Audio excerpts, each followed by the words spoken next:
checking the length of the garments. And if your talk is even in 3 days' time, you might have time to go to the local seamstress and adjust the length. I would say that is huge.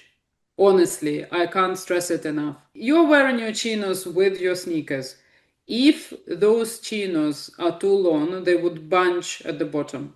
They Yeah. would gather at the bottom. It might come across sloppy. You want to avoid that. Who wants to look sloppy? Definitely not somebody who is there being paid, showing up as an expert.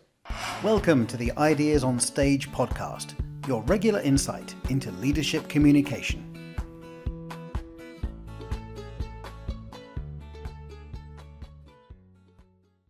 Hey Kay, welcome to the show. Thank you so much for having me. Thank you. Thank you for accepting my invite. And with you, Kay, today we're going to talk about styling for speakers, how to look your best on stage. And I know from your background that you've spent many years dressing actors, for example, for film and TV. So out of curiosity, are there any lessons that you've taken from that world into your work now with business owners and speakers? So a lot of work which I did with celebrities and actors was behind the scenes on photo shoots. And obviously, the main lesson I would say, which I took from that, is paying a lot of attention to detail. Because obviously, those are the people who have to look perfect because they're constantly being scrutinized by the media and now with social media. And we were trying to get everything, that picture, as close to perfect as we could, even though we're all human and we can't look perfect, right? So I would say this is the main thing which I learned and which I teach speakers when I work with speakers, professional speakers on stage, because when they are on stage, they are videoed, lots of pictures are being taken, and in general, lots of people are looking at them. So I'm giving them the tools to make sure in advance that they can avoid those mistakes on stage within their outfit as much as possible. And you mentioned mistakes. Mhm. So, what are some of these mistakes? Some of the common mistakes that you see speakers make when they show up, when they are on stage. And of course, I'm talking about mistakes in the look, in their appearance. Mhm. The biggest thing is the fit, and that includes a couple of different things. One of them being the garment needs to be the right length, the sleeves have to be the right length, the trousers need to be the right length, the waistline has to sit where it's meant to sit.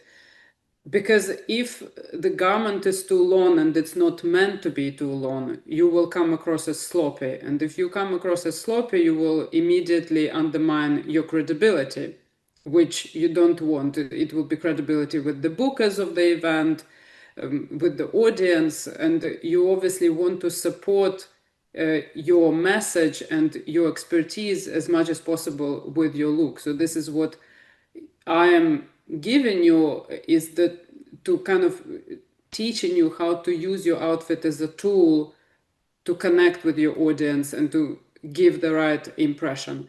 So the fit is what I mentioned in terms of the length. Another thing it could be is maybe something can get undone. For example, it could be a bow, a ribbon on a blouse, or somebody shared the story with me of a speaker who had a prop in his pocket, and when he came up on stage, he took the prop out of the pocket, but the lining of the pocket came out as well.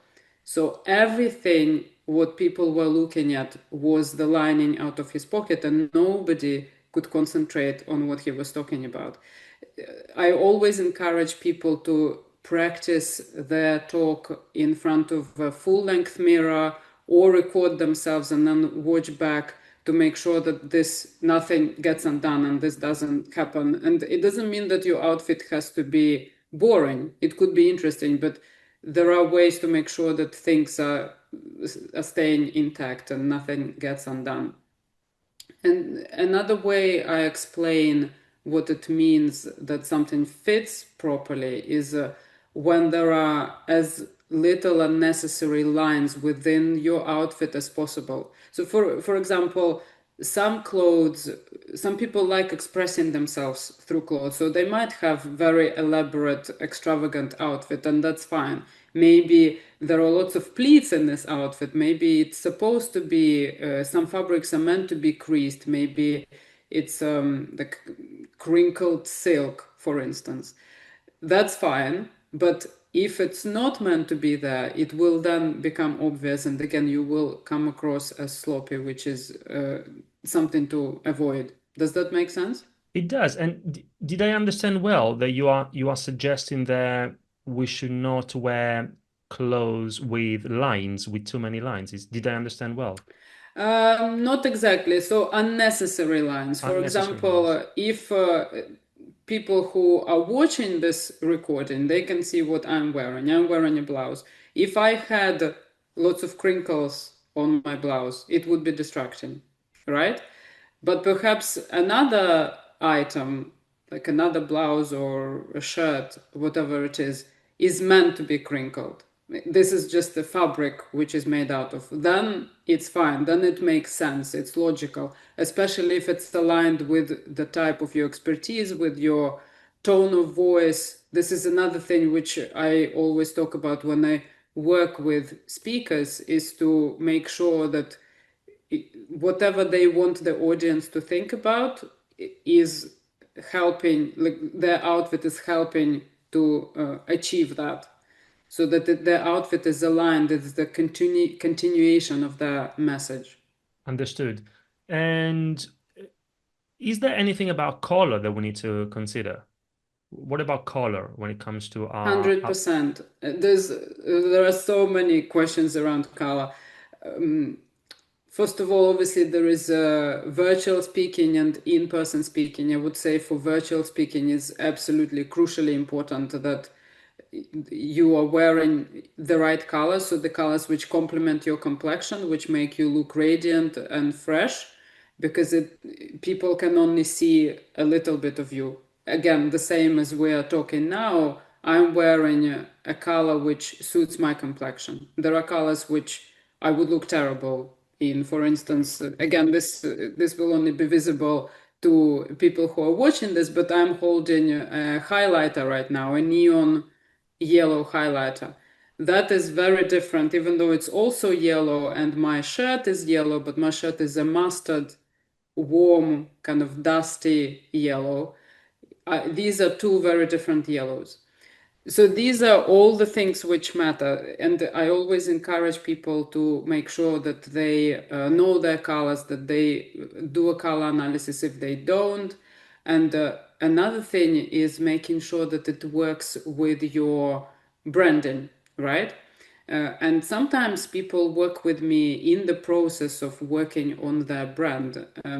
So they're making sure that the colors they use in their branding are the colors which actually work with their complexion. So everything works together.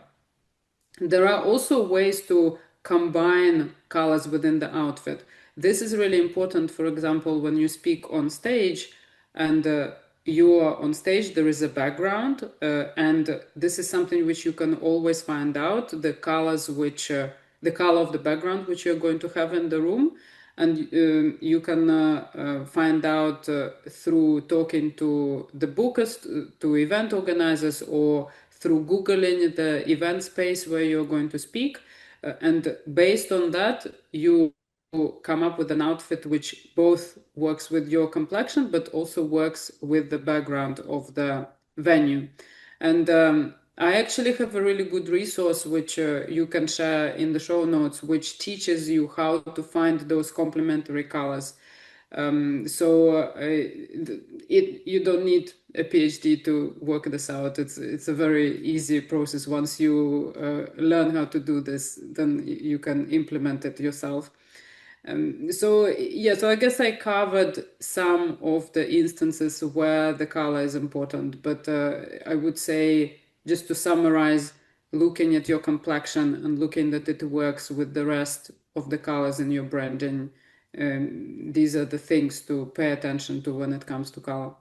And sorry for my ignorance, but when you say looking or think about your complexion, Mhm. what does that mean? Complexion, so Complexion. your skin tone. So Okay, there are different parameters of color, which on which your color type is based.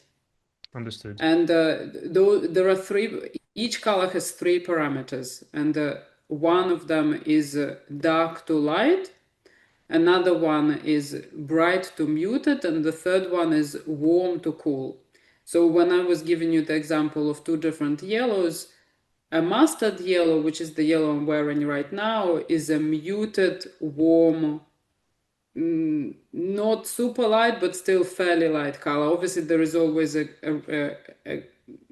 kind of a gradient of each color, right? It can be very light, very dark, and something in the middle.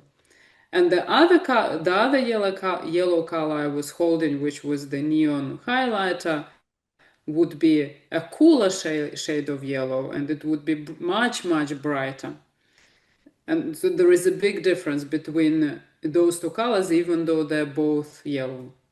And now, okay, I'm curious, but please be honest. Yeah, let's do a live test. Yes. Now, for example, Yeah. if I think about myself, I almost always wear either blue or black, but I ne not intentionally, just because I like it. I've never thought about whether or not those colors work for me. So it's now I'm wearing a like a blue sort of t-shirt. It could be black or sometimes orange, but the only reason why it's orange because orange is the main color of our company, of our brand. But Mm-hmm. again, I don't know Mm-hmm. if it works for me. So based on your experience, what are your thoughts? What do I need to know? Yes. So I have a couple of comments on that.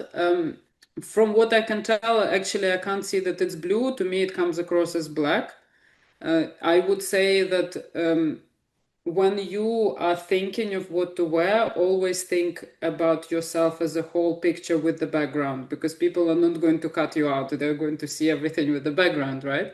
And whatever you're wearing now works perfectly well with the whole picture. It doesn't kind of come up for me as something which doesn't suit you. You've got those frames in the background in black as well.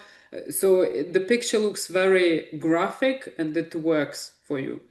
Now, with orange, what you have to be mindful of, actually, there are two things. One, which I already said, which is all about whether it works with your complexion. I can't comment on that now because to comment on this, I would need to assess you in natural light.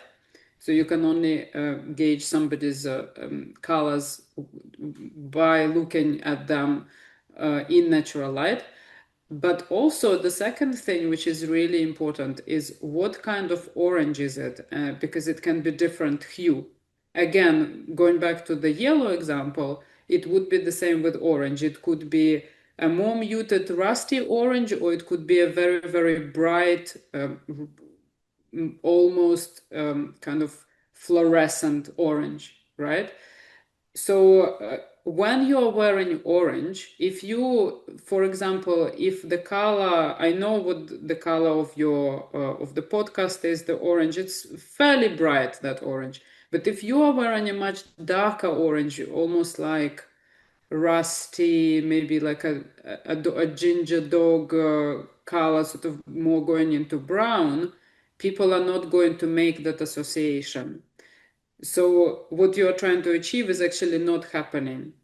It's not going to click in their brain. So you are wearing that color because you want your brand to be more memorable. You want it to be another hook to connect, for the audience to connect with you and for the people on social media, right?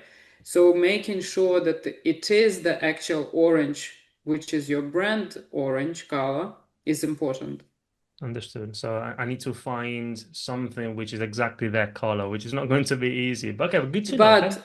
but also making sure that it works for your Yeah, complexion. If yeah, it yeah, doesn't, then just stick into other colors. Like, for example, orange and black is a really good combination. yeah. So you could just make, if black is the color which you can always wear and it's easy for you to wear, then that is actually a really good contrast and very graphic combination which people will remember and which will work well. Yeah. I saw, okay, in some of your materials, I guess it was on LinkedIn, that sometimes you say that what you see is that many people look like someone else when they are on stage or Mhm. online. What do you mean by that, when we look like someone else, and why does that matter? Quite often, speakers feel unsure about what to wear, and they would feel and think that, for example, if they go to speak in corporate to teams, they need to be respectful of that place and they have to wear something which reflects what people in that place are wearing. A fraction of that is true because you do need to be respectful. You can't just show up in absolutely anything. But uh, you always come in with your own story. They are hiring you to speak there for your story, for your knowledge, for your expertise. So wearing your style is actually adding to that expertise and to that story if it's done correctly. And I always encourage people to be authentic and to feel comfortable in what they wear rather than trying to put on a uniform. As one of my clients said once, that she felt like she went from having to crawl into her wardrobe to kind of get her uniform out to the place of where she felt completely herself and authentic, and that actually brought better clients in and people were noticing her because she felt authentic and she looked authentic. Does that make sense? Yes, and what do you say to those who tell you? Because I'm just assuming, maybe that's not the case, but I assume that sometimes you get people telling you, look, hey, that's great, great tips. Even now, so far, you've already shared lots of practical tips, but they say either, but you know what, I'm not, maybe it's not for me, I'm not stylish. Or maybe another objection could be, but I think that the only thing that matters is my content. Thinking about speakers, the only thing that matters is my content. How do you address those concerns or comments, objections? So these are two very separate issues. If I'll start with the first one, if I forget the second one, please remind me. In terms of I'm not stylish, there are two types of people, and obviously everything in between. One type is somebody who loves expressing themselves through clothes, who finds clothes interesting, style, fashion interesting, and they are interested in shopping. And for those people, I always would encourage them to to embrace that and to use that as part of their branding because that's who they are. And another type of people are creative in different ways and they are not bothered about clothes at all. For them, it's more of a practical thing and they would prefer not to spend any time or mental space on clothes. For those people, the best way forward is to find a simple style formula which works the same silhouette and fill their wardrobe with similar things, but things which will say that they are an expert in their field, right? So it kind of gives you a permission to relax about this. It gives you permission to be who you are. And based on that, you then move forward in deciding what that style formula should be for you. And the way I teach to kind of try and work out what that might be is thinking about first, you always think about your personal comfort. That can be, do you like wearing fitted suits, or do you like wearing something which has a bit of space and stretch in it? Think about whether you move a lot on stage or you don't. I, for example, personally move a lot when I speak, so that's another thing to think about. Are things gonna gape or not? Is there enough room for that movement? And once you work out what you're comfortable with, you then move on to thinking about your audience. What kind of words come to mind in your audience's heads when they think, when you come onto the stage before you start speaking? Imagine you've just been announced and they immediately start judging you. It's just human nature, right? We judge each other based on everything, including our looks. And you think, what do you want your audience to think about? And what would they not naturally be thinking about when they find out your area of expertise? For instance, you are an architect, right? So think in your head, what do architects normally look like? For example, I'll ask you right now, what do architects look like? I would say serious, professional stuff. A word that comes to mind is, I don't know if it's the right word, but it's standard. Mm-hmm. So the words you are describing are not describing clothes items Oh, or okay. In terms of looks. clothes, I think about the one thing that comes to mind, I don't know why, is glasses, Okay. What kind of glasses? round glasses, Okay. Are they eyeglasses, yeah. are they with are they black rimmed or are they Brown, metal? Br Brown? brown. Okay. Yeah, that's what comes to mind. And again, I don't know why. Okay, excellent. And so they've got a visible frame. They're not metal. It's not Yes, metal yes. frames. What kind of clothes do they wear? Um, a shirt. So I'm thinking about a man, first of all. Okay. Yeah, a What shirt. kind of shirt is? What color is the shirt? Not white. I'm thinking about a light shirt. Maybe, do you say is beige a thing in English? They Beige, call it yeah, beige. Yeah, it could be like a potentially, beige yes. sort of Off-white, yeah. shirt. Yeah, and and then a jacket on top, a brown jacket on top. So a blazer, a A brown. blazer. Yeah, So you are seeing a person who is wearing something brown yeah. with brown glasses. So if this is a picture of an architect which comes to your mind, that is probably some kind of stereotype. So, for example, with glasses, with thick rimmed glasses, that is definitely something which would come to my mind as well when I think about architects, because they uh, so obviously they would be the architects would be different. Some of them would like to stand out more, some of them would like to be more of a background, right?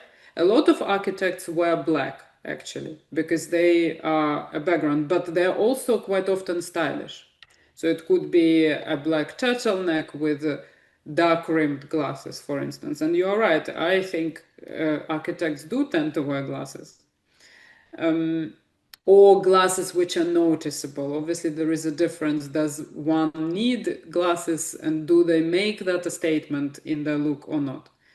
A lot of the times, it's something, uh, what's the word? Structured, because there is structure in architecture.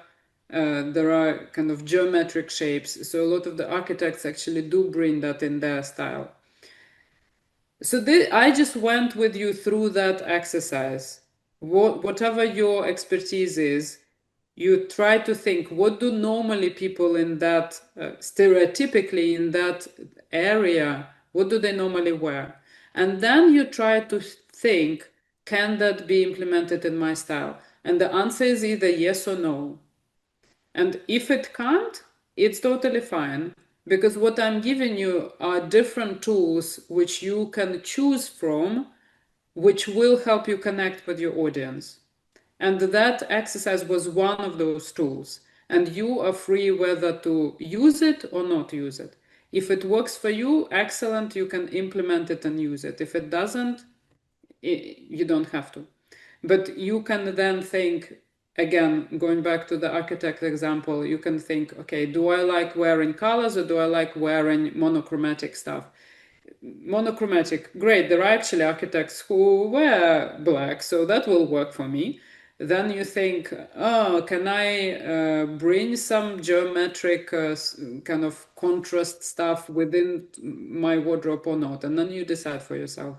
Does that make sense? Yeah, and the follow-up question there is that is it okay to say, okay, if I'm an architect, I've done this exercise, uh, this is what people think about when they think about architects, and I understand what the stereotype looks like. Is it okay to say, okay, this is my understanding, this is the stereotype, I want to be completely different. I want to do the opposite. Can that work? It can work. I would say the main things you want to definitely make sure of is the fit, as I said, the right fit, and that you look presentable, the fabrics are good quality, and that you look current. Those two things are the fundamentals of you looking as an expert, right?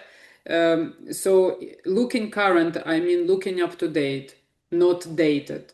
So you vaguely, to some extent, follow the long-term trends which are out there.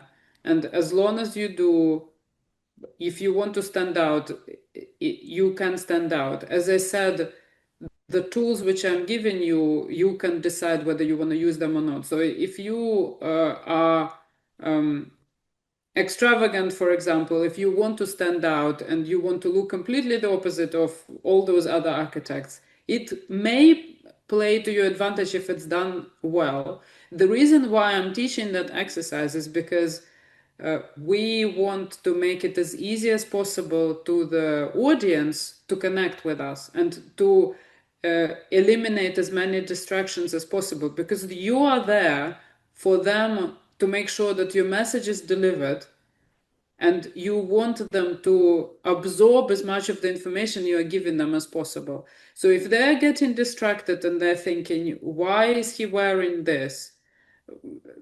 It doesn't make sense. If that happens, they are getting distracted. They're not going to listen to you. At least in the beginning, they're going to spend a few seconds thinking something, even subconsciously, something doesn't add up. For instance, I can give you another example. If you are an expert in holistic health, I'll ask you again, what would a person like this normally look like? First of all, I'm thinking about a woman Okay. wearing a, I don't know because I'm not an expert in at this. I don't know the correct terms, but I'm thinking about a sort of a long dress Mm-hmm. I'm thinking on stage, bit of a long dress, blue or light blue. That's what comes to mind. Great. So you gave me things, a long dress, probably floaty in kind of natural colors. So the reason why you came up with those things is because this person is an expert in holistic health. It's to do with nature, it's to do with movement and environment. If that person came onto the stage wearing a very stiff suit in black, and maybe a crispy white shirt, it would take you a minute to get there. Something would be distracting. There will be obstacles in your way to start listening to her, because she just has been announced as an expert in holistic health, probably some kind of mindfulness, helping people not to have headaches, but not via normal pharmaceuticals, but herbal remedies, right? And she's wearing a really stiff black suit with a white shirt. You're like, why is this happening right now? What is happening? This is wrong, correct? And So I guess that happens at an unconscious level. Exactly. It's so these are really fast stereotypical judgments which we make. And of course, we are all trying to get rid of bias and things like this, but it's difficult to avoid. And some of those biases are harmless, really.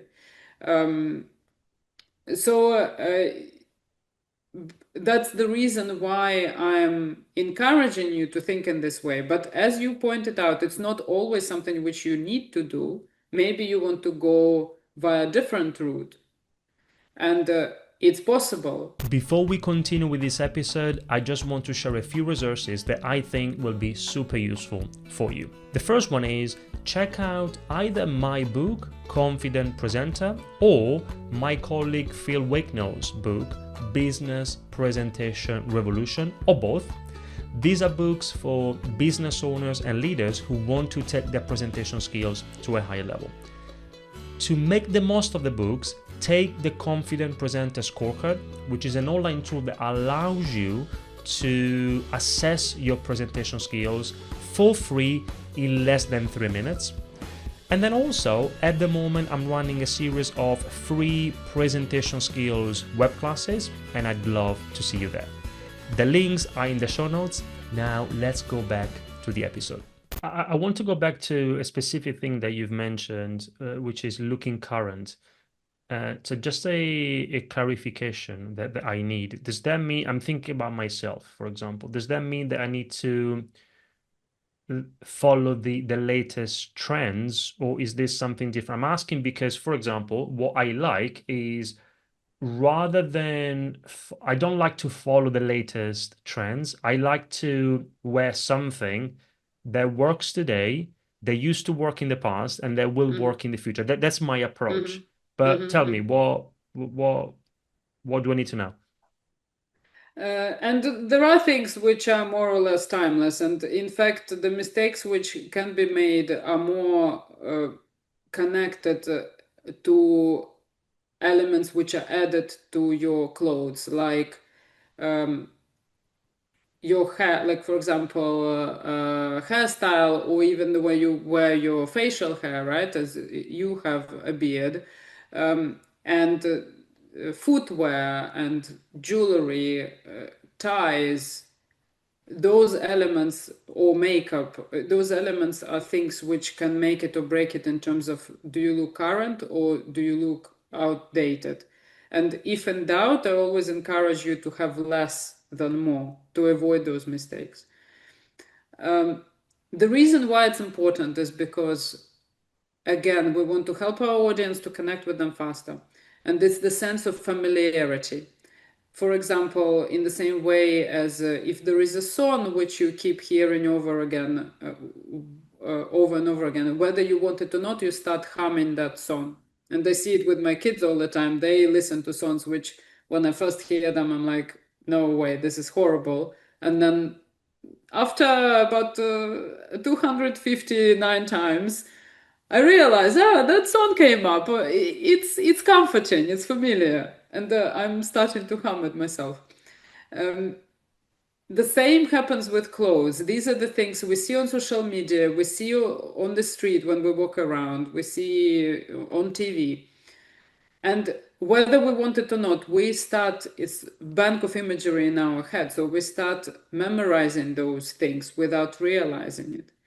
So when somebody is wearing something we can relate to, for instance, Air Forces or Adidas Samba trainers, we see that and it feels familiar. It feels like this person is part of my community. I have the same trainers and they are cool now.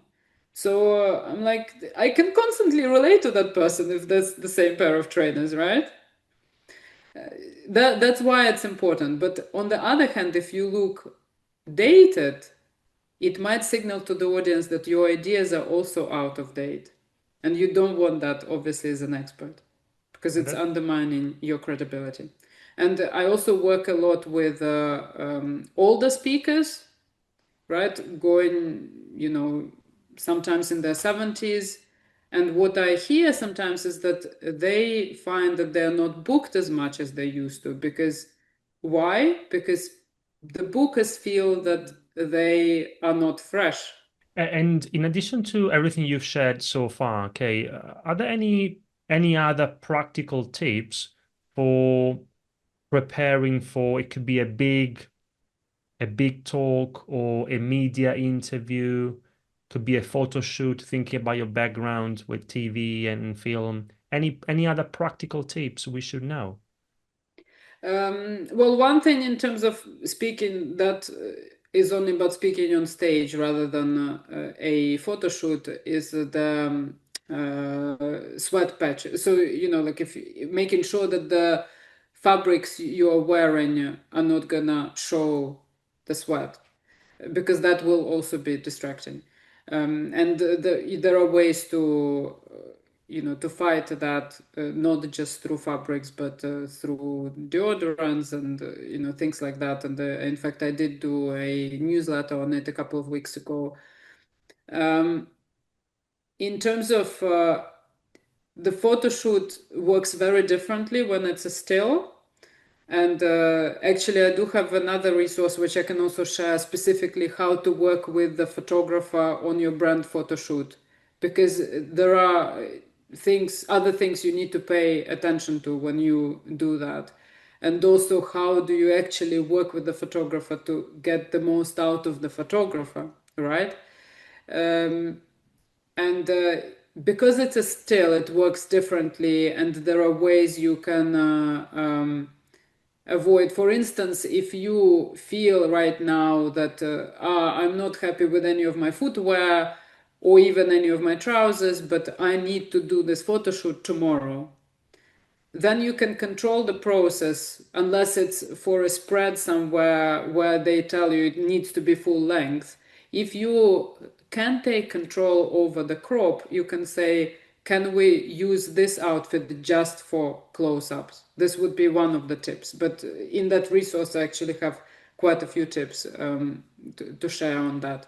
But because I spent so many years behind the scenes, specifically on photo shoots, there are definitely ways where you can cheat, or things you need to pay attention to compared to real life. Maybe more attention. Again, color is one of them. Is really important. I'm happy to include those resources that you mentioned in the show notes. And also, are there are there any myths when it comes to style?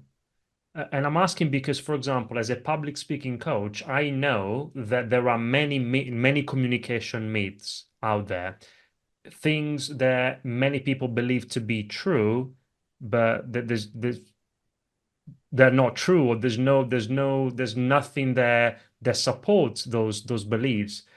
It, I'm just curious, is it the same thing when it comes to style? Are there any myths, styling myths?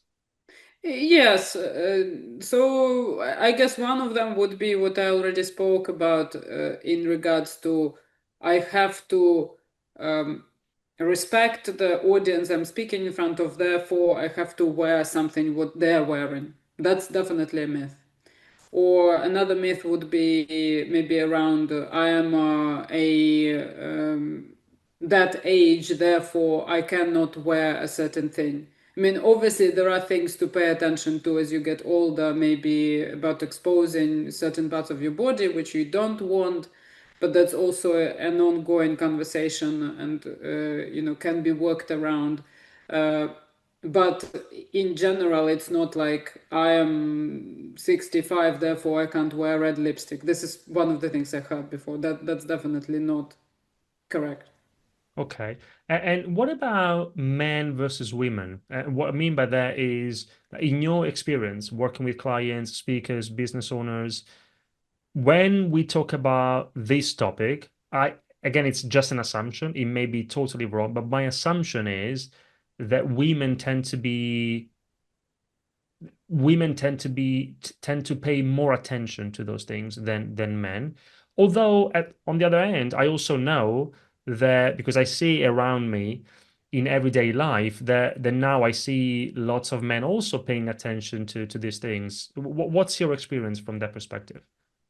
I would say definitely overall women do pay more attention, and I think they tend to suffer more from assumptions. But in my opinion, you can, in fact, rather than worrying about that, there are things which you can use to your advantage as a female, which male speakers can't use. There are more options, more varieties. In terms of the interest, yes, I would say that women keep their interest longer. So, for example, I only work with I work with both male and female speakers one-to-one, but my community, my program is only for female speakers because they have that interest going on for a longer period of time. So with male speakers, I did work with so some male speakers obviously maintain that interest, but for some of them they want a quick solution. They do find that it's a problem. They're curious, but then they want to move on quickly. They want to fix that problem and move on to something else. Yeah, I can relate to that.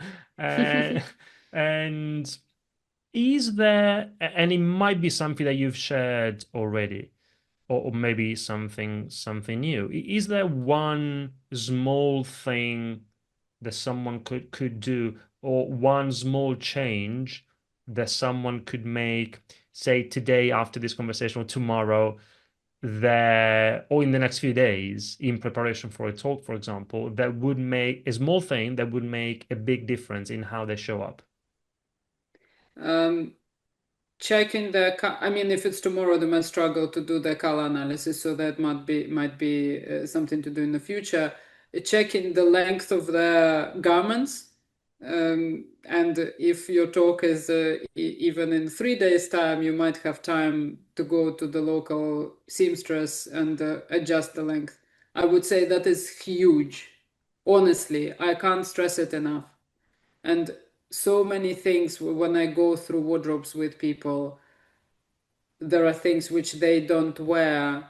They take out of their wardrobe, they look at it, they're like, I know it's good, but something is off. I don't know what to do with it. I'm gonna put it back in. And it just stays there and occupies their brain space, their wardrobe space. And I say, all you need to do is just make this adjustment, and it will make a huge difference. They make the adjustment and then they wear it all the time. So that's obviously that's more on sustainability subject and them actually utilizing their existing wardrobe. But in terms of credibility, this is huge. Why Again, is it? Why is it huge? You were talking about length. Why is it huge? if you're wearing trousers, I don't know what kind of trousers do you normally wear? Fitted, slim fit trousers? No, and more like standard. What do you call the? It's yeah, Regular line, regular fit? regular Okay, fit. so imagine you're wearing your regular fit trousers. What kind of footwear do you normally wear? I like to be quite informal if I can, so sort of sneakers. Yeah, Sneakers. So you would wear regular fit trousers. Is it chinos or yeah, what kind of trousers? yeah. Chinos. Chinos. Yeah, So you're wearing your chinos with your sneakers. If those chinos are too long, they would bunch at the bottom. They yeah, would gather at the bottom. It might come across sloppy. Do you agree? yeah, You want to avoid that. Who wants to look sloppy? Definitely not somebody who is there being paid, showing up as an expert, right? yeah, So making sure that the length is right, and the right length for your trousers would be the middle of your heel. So when you're wearing your footwear, you go to the tailor or the seamstress with the footwear which you normally would wear with those trousers, and they should know what the right length is. But for you to know, it's the middle of the heel. At the back and at the front, it just sits on your foot, so it just hits the shoe, the footwear. yeah, If that's the right length, be you will come across much more put together.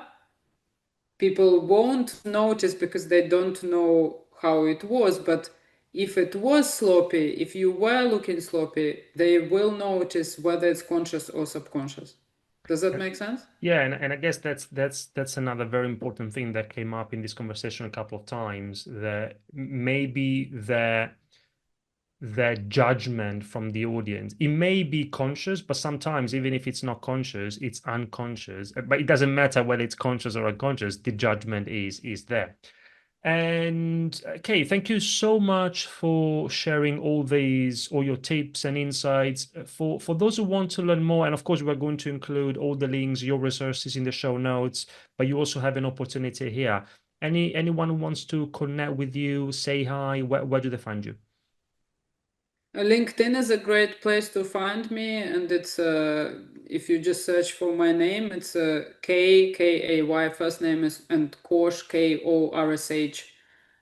My second name. Just drop me a DM, say that you heard me on the podcast. I'm very happy to connect. I also do free masterclasses, depending on when. I don't know when this podcast is gonna be coming out, so I can't comment on that. But I do them every now and then. So that's another way to kind of get introduced to